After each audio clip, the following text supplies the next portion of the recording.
Please note that the information provided in this podcast is for general informational purposes only and is not intended to be a substitute for medical advice, diagnosis, or treatment. Hey, welcome to Fertility Ain't Fair, the podcast where we normalize the conversations around infertility, reproductive health, and wellness. I'm your host, Brittany Jackson, here to share laughs, tears, and aha moments as we dive into our wild world with a girl who truly gets it by sharing personal insights from my own experience. Along the way, we're joined by guests who open up about their journeys, the highs, the heartbreaks, and everything in between. So whether you're new to the infertility world, looking for support, or just trying to figure it all out, this is your space to feel seen, heard, and maybe even laugh along the way. Real, raw, unfiltered, because fertility, it ain't fair, but you don't have to face it alone. Hey, welcome back to another episode of Fertility Ain't Fair, the podcast. I'm your host, Brittany Jackson, and we are talking all things PCOS on this episode. And I am not an expert. I'll be honest.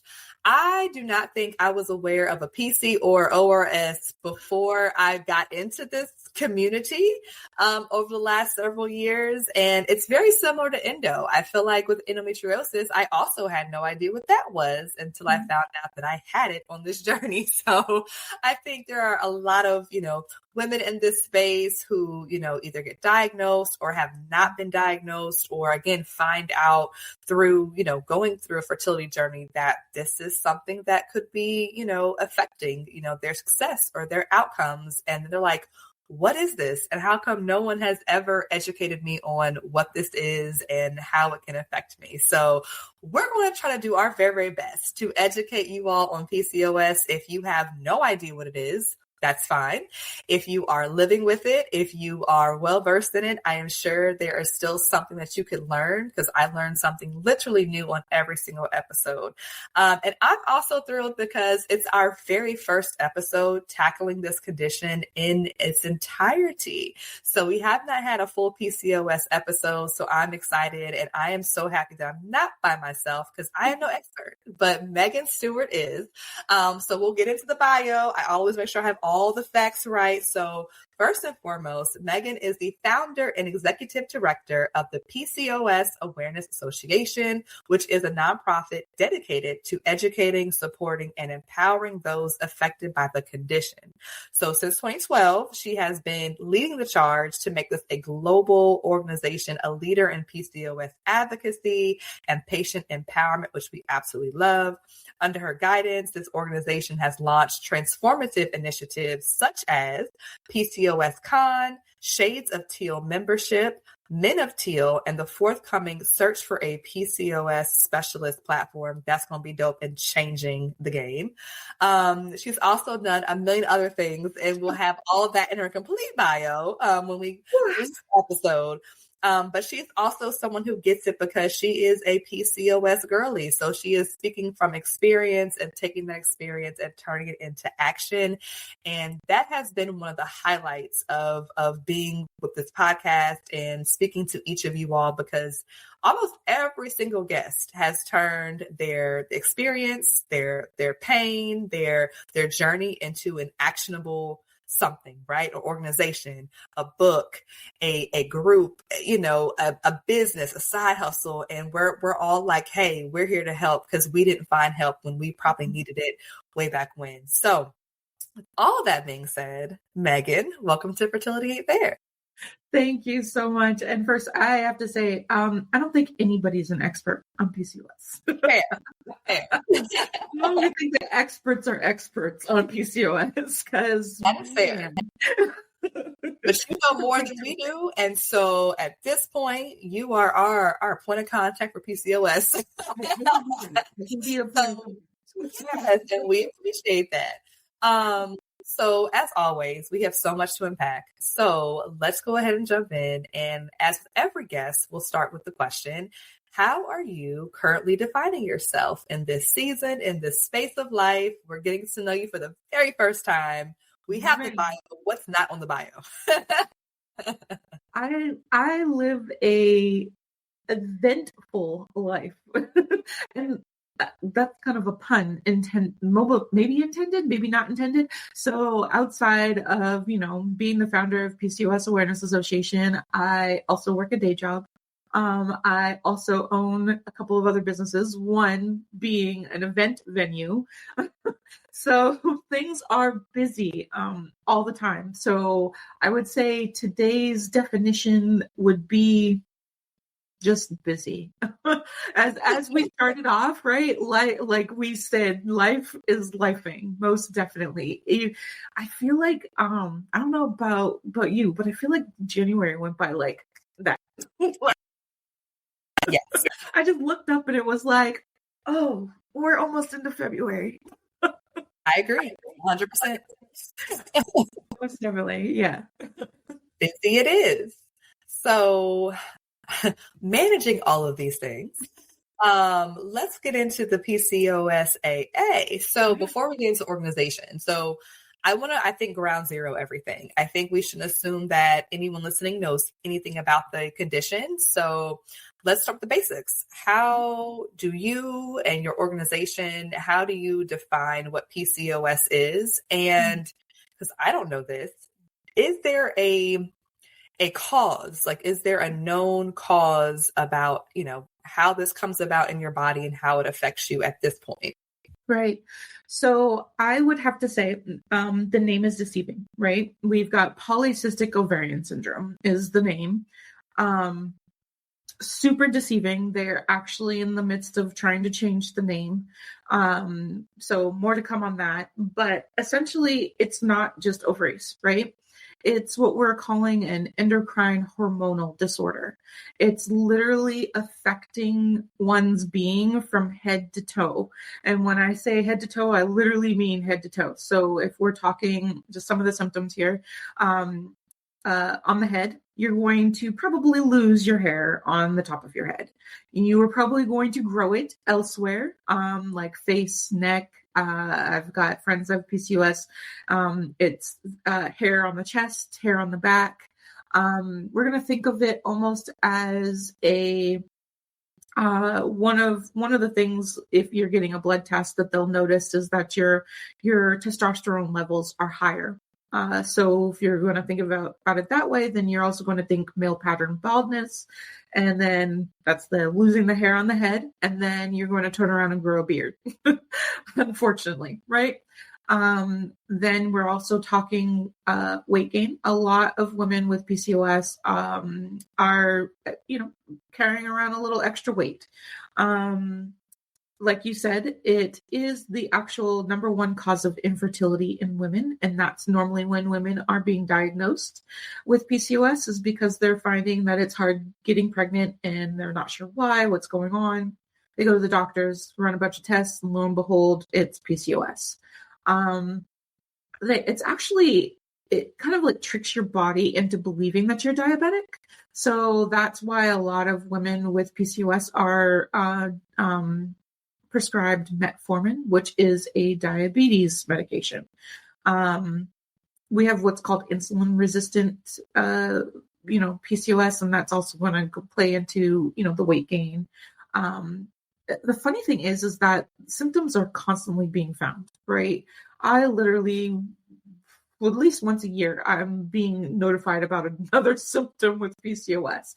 And that's why it's so hard to diagnose, right? Because my PCOS looks different from somebody else's PCOS. One of the symptoms that actually shocked me and made so much sense a few years ago was tooth decay. I was literally going to the dentist like all the time. Couldn't figure out why. I was like, I take care of my mouth and my teeth health and all that stuff. And what's going on? And then I sat in a medical meeting about PCOS, where it was just a bunch of medical professionals giving presentations about PCOS. And one of them was a dentist, and everybody was like, why is she here? And she stood up and she gave literal facts and statistics around PCOS and tooth decay. And I was like, makes sense. So it goes along with that diabetes, right? A lot of diabetics, they have tooth decay issues. So right there along with it. Some other symptoms of PCOS are anxiety and depression, high anxiety and depression. And those are some symptoms that I have, right? Constantly dealing with trying to manage my anxiety. My poor boyfriend. That's all I have to say. Like he's probably like, what is wrong with her today? So those are some of the symptoms of PCOS.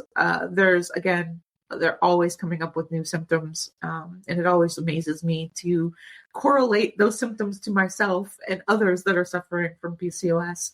Again, it's difficult to be diagnosed with PCOS in the sense of there's a statistic out there that says it could be like 2 to 3 to 7 years for somebody who is suffering with PCOS to be formally diagnosed. That's insane to me. Like if I'm going to the doctor and I'm telling you like there's something wrong and I'm being, gaslight, all the things of that there's nothing wrong with you. And then lo and behold, you go to another doctor and they're like, it's PCOS. Again, that goes back to what I said. There's no real expert. It's on PCOS. Nobody knows. And then you had asked the question about if it's genetic or where is it coming from? They don't know. They have no idea.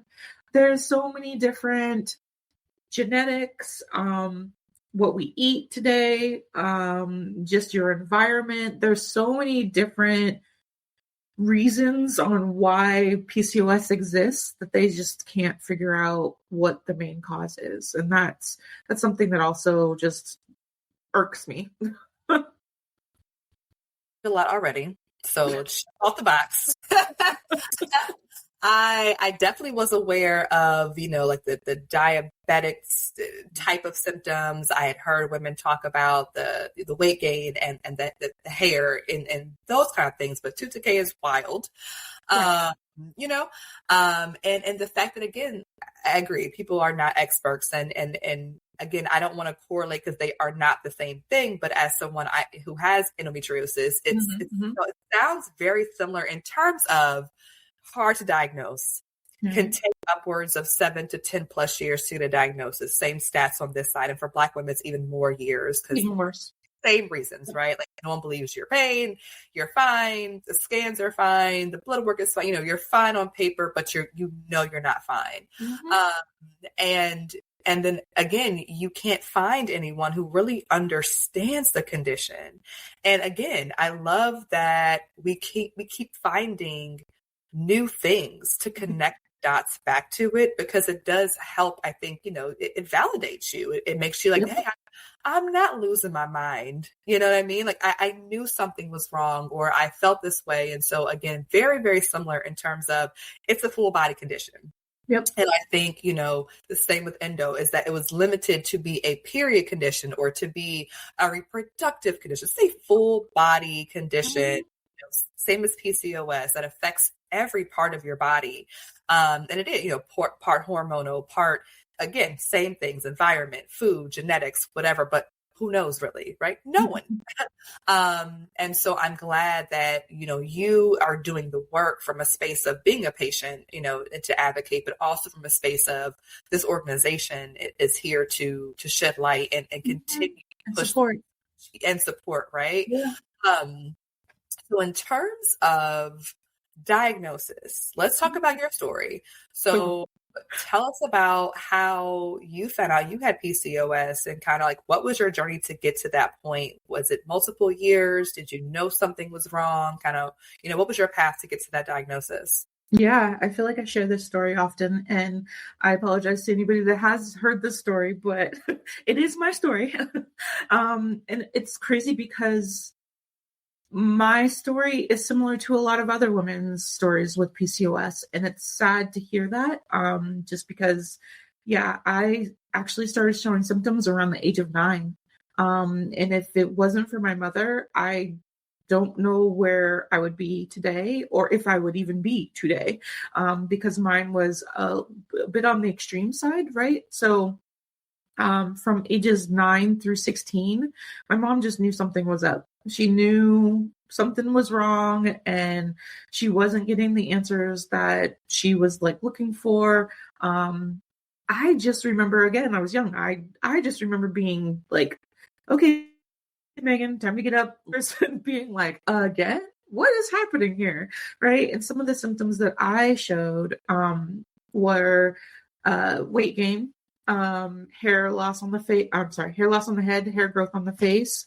My mood swings were insane. To this day, my mother says I owe her because of my mood swings. I'm like, really, lady, we could get over it.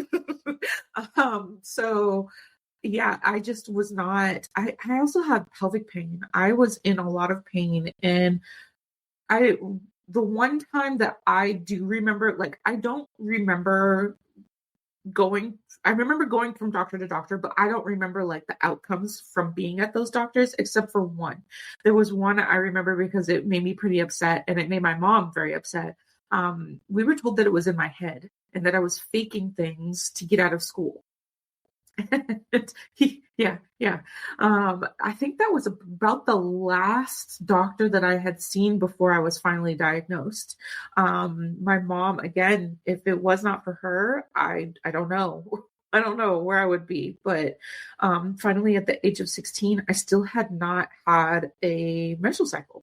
I was just my if you ask my mom, she will tell you that I was backed up. She will literally say I was backed up and that's where the weight came from. Like, ma'am, that's not the way it works. That's not the way it works. But I hadn't had a cycle.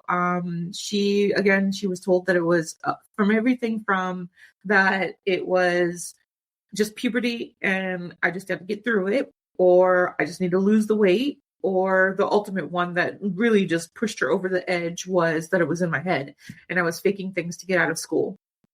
I remember her taking me to an OBGYN, and I think the only reason why I remember this particular OBGYN because that's the one that diagnosed me, and that's the one that I stayed with until adult ages, right? She said, we went to her, and she said, oh, I mean, you have PCOS. I just remember being like, huh?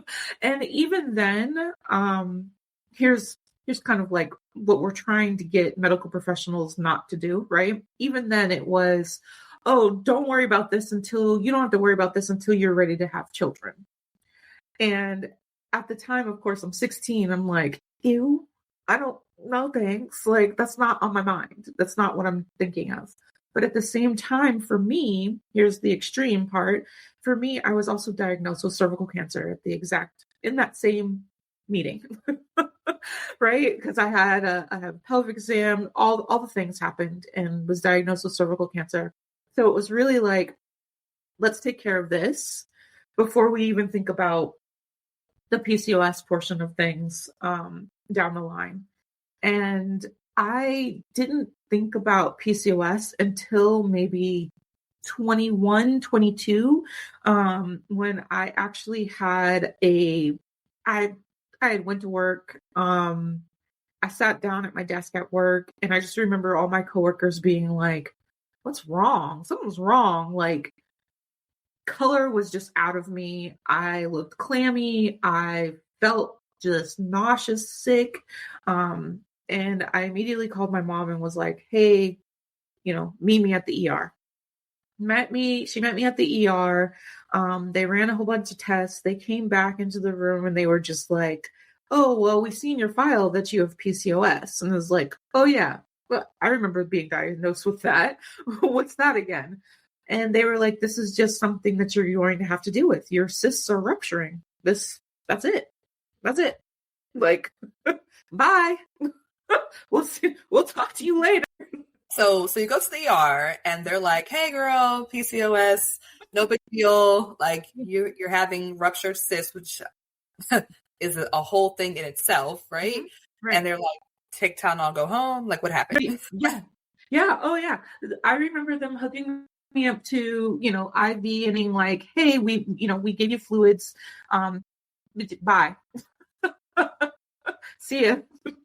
And it was that moment that I to this day remember my mom when we were leaving the ER. She said to me, "Megan, I see it in your face. What are you about to do?" And I was like, "I'm not living with this. This is not my life. We're not doing this." So I just remember going on, and at the time there was really no social media. I'm old, so there was really no social media, and Craigslist was like the place to be, right? I remember going on Craigslist and going on to the there's like a message board on Craigslist. It's almost like modern day Reddit, right? And I searched PCOS, and there happened to be like 2 or 3 other women in the chat that were like, "What's PCOS?" and "I have PCOS and I need help." And I was just like, "Man, what the heck is going on? What is this PCOS?" And I started doing like my own research. And I had found out that the official color was teal. So thanks for having the teal background here. I love it. I had found out the official color was teal, and that September was the official month. And everything that I found, though, was not like, nothing was consistent in the information. There was an organization out there, it was one organization out there that was giving information. But then when you actually like Googled PCOS, there was just, the information was everywhere. It was just like we talked about before, right? It's genetic. No, it's hormonal. No, it's this, it's that. And it was just like, what is this? This can't be right. What is this? And then on top of that, nothing was really saying like, okay, well, if you're dealing with this, you should do X, Y, and Z. Or if, you have extra hair growth on your face, you should do this. Nothing was actually giving resources and information. And then on top of that, there was no like real support. Yeah, there was an organization, another nonprofit out there. At the time, it's just one nonprofit out there that was, dealing with PCOS, but nothing that was like, I could talk to other people with PCOS, or I could not feel alone, right? I could actually relate to somebody with PCOS.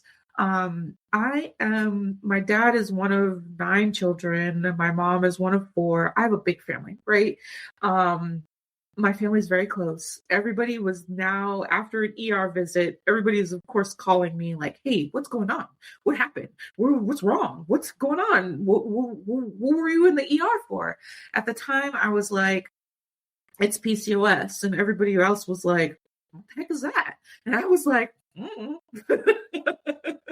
"You tell me. I have no idea which one of y'all gave this to me." So it was very much like no information, no support, right? So I decided that I was going to inform, get all the information that I could gather and inform my family and friends that were asking me questions. Again, official color is teal. I said, okay, I'm going to sit here and I'm going to make some handmade teal bracelets. To which then I handed out to my family and friends and was like, PCOS, polycystic ovarian syndrome, here's some symptoms, here's information that I found and that is consistent across all platforms that I could find. Now, if anybody asks you what this bracelet is for, now you can now tell somebody what PCOS is. Around that time, so that took me a couple of years to, from ER visit to really buttoning down and finding out what I could find about PCOS. That took a few years. And by that time, Instagram had hit the scene. And from that, I had a cousin that called me and was like, "Hey, I want like 20 of these teal bracelets. Bet. Let me go ahead and make you these bracelets and mail them off to you." She had gone on Instagram, and this was also around the time Wonder Woman had come out in the movie theaters. And, there's that infamous pose of Wonder Woman. She's like this.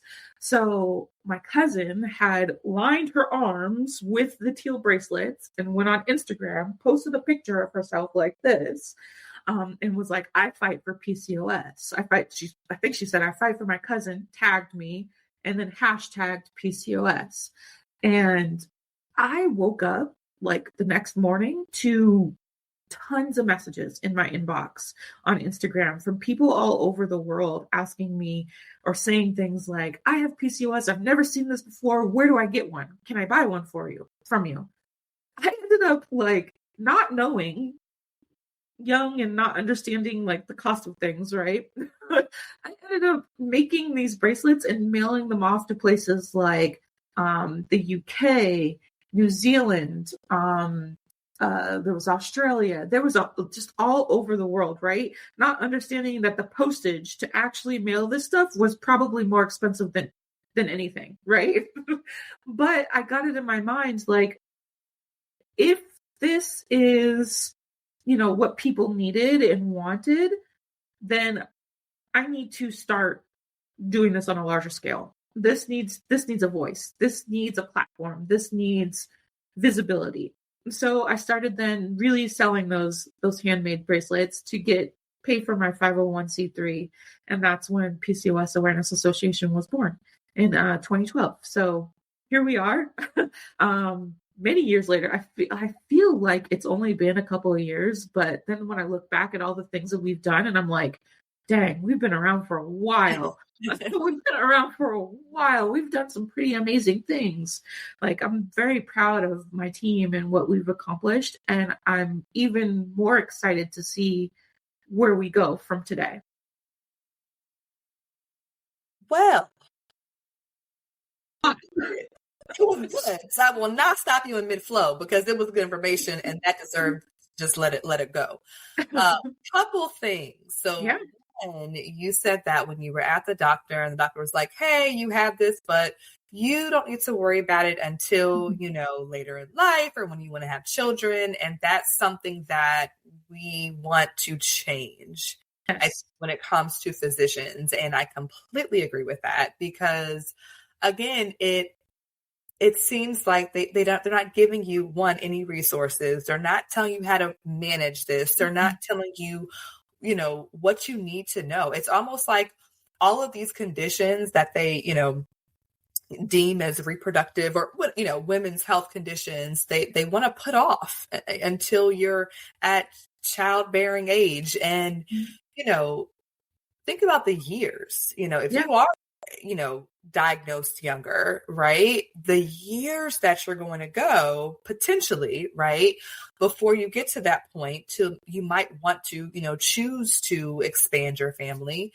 And then you're slapped at whatever age that is with all this information. And it's a lot versus just, hey, we have a diagnosis. Here's what it is. Here's how you manage it. And then here are some, I think, milestones, right? Like, when you hit puberty or when you, turn 20 something, you might have these different things happening. But I think to prepare you along the way, right, is the best step to take because it's a disservice, I think, to patients, especially, again, if you are, I think, fortunate enough to be diagnosed young, to be able to have that knowledge, so it becomes a part of your normal routine. So you're able to manage and find out what works for you, what doesn't.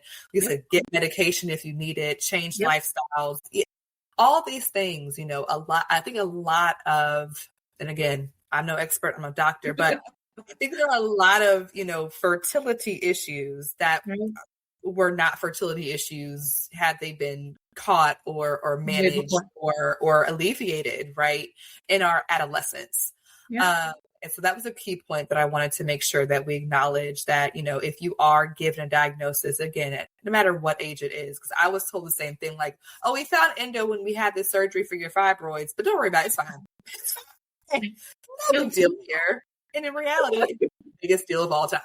But, we have to do a better job about, again, when you get a diagnosis to be able to educate and then manage moving forward. I also love that you educated your family and your friends. That story was awesome. Get these facts and it's a brilliant concept and idea because, again, to have that support system, most people will ask me, like, well, how can I support you? Right. And they don't either know or they they really like, I just don't know. Like, I don't have the information. So, to be able to start educating yourself at the same time, educating family, friends, loved ones, whoever is around you, because you do need that support. And, that built in, like, hey, we're all advocating with you. And while I know nothing about it, or I'm never going to have it, I've never experienced it, like, I love you, I care about you. So to have your family be educated along with you was really, really, really smart. And I think, again, something that we have to do. I think sometimes when you have, a chronic condition or what have you, it's overwhelming. People ask you, well, how can I help? How can I help? Or I don't get it. Or, but they're trying. It's hard when you're in it to kind of always educate, because, again, you're learning going as well. Right. But I think when you're able to at least give them baseline information, right? Here's the basics. Here's what I know so far.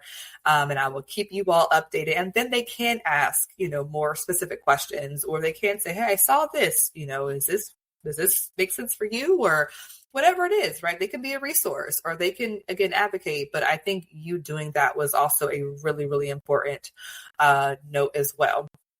So in terms of, I guess, treatment or management, because it is PCOS chronic. Like, at this point, is there a cure for it, or is it okay? So what are the things? I know we mentioned, like, metformin and, again, lifestyle changes, diet, all those things factor in, of course, but are there any other sources of treatment that you are aware of, or that you have also, used for yourself to manage the condition?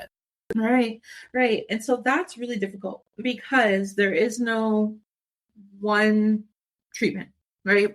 And I think that's something that I had to, we all, not just me, but I struggled with learning myself, because I am not one to take medication. I can't stand it. I'm horrible at it. Like, it doesn't matter how, like, instilled the schedule is, the pill boxes, and I can't do it. So, it's very difficult, because you have to treat each symptom separately, right? There's no one medication that's going to handle all things.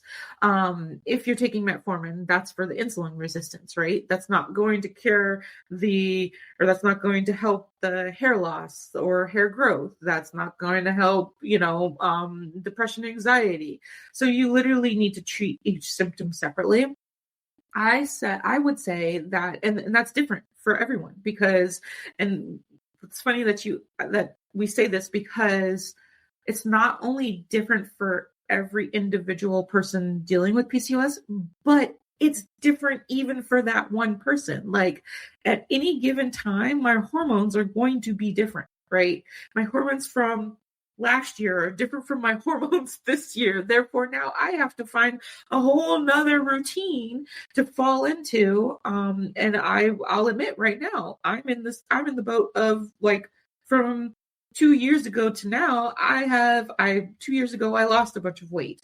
Now I've gained it back. Now I have to figure out again, like, what is going to work, because 2 years ago, what I did isn't probably not going to work today, because I tried it and it's not going to work. So I have to now figure it out again. And with that being said, we definitely promote at PCOSAA, we definitely promote, like, all things, right? We're not going to tell you that medications are bad. I mean, personally, I don't like medications, but that's me. But we're not going to tell you that, don't do it, because you need to figure out what works for you. We're also not going to ram down your throat that you need to go on this diet or that diet, or this fat or that, or take GLP-1s. We're not going to do that. We are going to give you all the information so that you can make an informed decision for yourself. I think that's one of the largest things that people they struggle with, right? When you are diagnosed with PCOS, and let's just say you are overweight, they're going to tell you lose weight. How?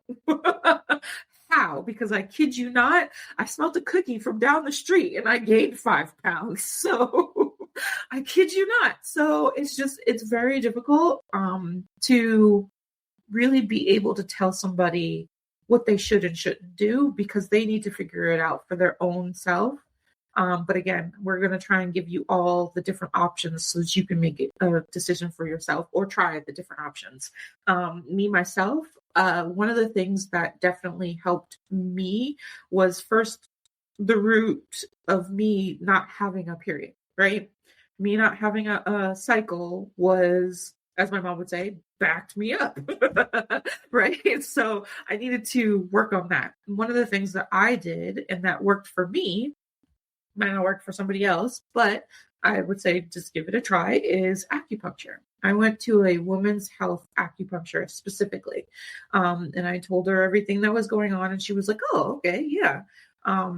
It was very interesting just hearing it from the Chinese medicine point of view, and that I had what she said. She said I would probably do best in like warm climates because it was like I had mold growing in like dark places growing in me, and that I just needed like warmer climates to be able to get rid of those dark places. So it was just very interesting. But I kid you not, 6 months of acupuncture, women's health acupuncturist, I have not missed a period in 10 years. I didn't, I haven't been seeing that person for 10 years. I literally went for 6 months and my period's been regular since. I haven't had any problems with my period. So I think that, finding what really like the bottom of your issue, right, with PCOS. And for me, it felt like it was the missed cycles. I could go months without a cycle. Even my first one was not natural. I had to take progesterone to start my first cycle. And that cycle lasted for 3 months, just straight. So for me, that was what I felt was the bottom of my PCOS was the missed cycles portion. I just think that, finding what works for you is what's best. And I think that's the key part about, resources, right? Is that, we're all reaching for what's that thing that's going to unlock this condition to help me. And like I said, every single body is different. Even if you have the same exact symptoms, your body is different. Like I said, and year to year, month to month, week to week, your body is doing what it's doing. And like I said, I think it's important that you said that, what's happened 2 years ago or what helped me 2 years ago is not going to help me today. It don't work. It don't work. Right. It's and that's important because it's exhausting having a chronic condition, right? And so, but I think knowing that it is also normal to have to change your routine. You're not abnormal for doing that, and you're not abnormal for feeling like, oh my God, again. Like, yes, unfortunately, yes. But it is part of the cycle of keeping your body in the best possible, space to manage it properly. I want to talk about really quickly how PCOS does affect, or can affect, I should say, fertility. So are you able to give us a little bit of insight on like how it could affect fertility and, also what your organization, I guess, moving forward is doing in this space to be a resource and how you could find out more information? Right. So the fertility portion, I will be very honest with you. I have not dove deep into that personally because it's like for me, it's not on my radar, but I do have people in my team that are more versed into being able to discuss the fertility portion of it. But like I said, most women that have PCOS are diagnosed around the time that they are trying to get pregnant, and they cannot, it being the number one issue or the number one cause of fertility, infertility in women. So I think that when it comes to, I think that this is also where we start talking about where it gets its name, right? Polycystic ovarian syndrome and being in the ovaries. They automatically assumed that that was it. It was in the ovaries and this reproductive issue. And with that being said, the missed or non-existent periods, which means also missed and non-existent ovulation, an ovulatory condition, right? So it's going to cause infertility. But at the same time, I have like 2 or 3 friends that have PCOS, and they can't go a day without looking at a man and becoming pregnant. So there's, it's different. It's different for everybody. I've also heard a lot of women with PCOS that, like my first cycle, right? It's the opposite. It's not that they aren't getting a cycle, it's that they're getting prolonged cycles. So then if you're getting prolonged cycles, now again, where's the ovulation coming from? So that's pretty much all I can voice on that portion. In the past, we teamed up with a couple of like Shady Grove when it came to fertility and whatnot. We haven't done anything, I would say, within the last 5 years, but I think right now our focus is more of the reach of making sure that we are getting people actually diagnosed. We're not just getting people diagnosed, but getting the right people diagnosed, because just like you said, right? Endometriosis, we've got endometriosis, fatty liver, Hashimoto's, and there's another one that look similar to PCOS, and people are being diagnosed with PCOS that don't have PCOS. So that's an ultimate goal of mine, is to make sure not only, people are being diagnosed in a timely manner, but the right people are being diagnosed. Because it's not helpful being diagnosed with something that you don't have, or that you do have and you're being diagnosed with something else. So that's kind of like the focus right now. And then along with, just as you said, the family members, partners, friends, trying to make sure that your support system is there, because we often get messages from women that are dealing with PCOS and how alone they feel, and how you would be very surprised on that fertility level. We get messages from women who their culture is that if they do not provide a child, their significant other can do some pretty horrible things to them. And in that, like, the support for them, right? Where are they getting their support? Because their culture says that they are less of a woman and less of a person. Yeah, no, thank you for sharing that. And I've heard, similar things in terms of fertility and PCOS. And again, everyone's different. So, right, it may be a hindrance for some, it may not be for others. Maybe a problem. Maybe a whole other problem. A whole other, right, literally the polar opposite. That's what happens here. So for people who want to get in touch with you and your organization, how do they do that? How do they find you? And what can they expect if they reach out for some help? Yeah, absolutely. So my team is funny because I started off with Instagram and Facebook. We've moved into YouTube. They recently, I think within the last 6 months, they were like, we need a TikTok. And I was like, I sure hope y'all don't think that I'm going to be out there doing any TikTok dances. It's not my life. So we have a TikTok now. We're on LinkedIn. We are on Pinterest. We're pretty much on all social media that you can find. And mostly the handle will be PCOS AA. Places like, I believe Facebook and LinkedIn, it's the full name, PCOS Awareness Association, but mostly PCOS AA. You can, like, I say this, and I know that you and I went back and forth on email. My email is packed, but I do give out my personal email because I love hearing the stories. I love knowing that something that we're doing is helping, whether it's, PCOS AA as a whole, or, you reach out to me and you ask a question and I respond. I strongly feel like this is my calling, right? This is what I've been put on this earth to do. So if you want to reach out to me, you are more than welcome to. And it's megan.stewart@pcosaa.org. I try and respond to everybody that writes in. Sometimes I can't, and the only reason why I can't is because, as Brittany and I spoke before, life be lifing, right? So please bear with me.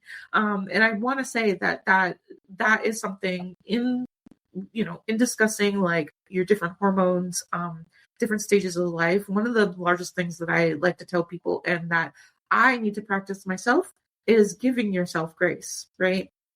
Give yourself grace. I need to do the same. So most definitely. We appreciate it. I just want to say thank you for being a resource. Thank you for seeing the need and creating a resource that you did not have. And you're not old, because I feel like we're about in the same elder millennial generation. Actually, I feel like we're probably very close in age. Actually, I'm not old. Things all sound very similar to. Yes. We are the elder millennial generation, and we are doing good things. We are just more seasoned than we were before. We have more knowledge now, tons more knowledge. But no, I thank you and for what you're doing, what your team is doing. This was a really, really amazing episode in terms of just getting more information. We will, of course, have all the info for Megan. She gave out her email. Please reach out via the website, social media, email, carrier pigeon, smoke signal. Whatever you white flag, like she is here to help, and we're just so fortunate to have you as part of our larger Fertility Ain't Fair community now. So please take advantage of the resources. So with that being said, I'm excited for more conversations this year. I'm excited for more learnings, more education, and just helping everybody out. If we help one person every episode, I'm thrilled. And so with that being said, make sure you check out past episodes of Fertility Ain't Fair wherever you get your podcast and on YouTube. If you are looking for help, please reach out. I can connect you. If you are looking for a topic or you have a guest in mind, please let me know. Slide in my DMs. I slide back.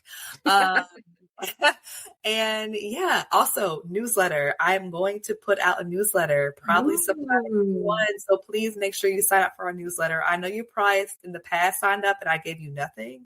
But I am it's hard. I know. I already know. I feel like, once a quarter, I'm gonna give you something, and I'm not gonna scam you. I promise you that. But I'm already thinking in September we might do a quick, newsletter and feature Megan in their organization for PCOS Awareness Month. But that's down the road. But for now, I just need you to sign up on our website at the very bottom for our newsletter, which will be coming soon. And in the meantime, as I leave every episode, I'm your forever friend in fertility. So stay hopeful.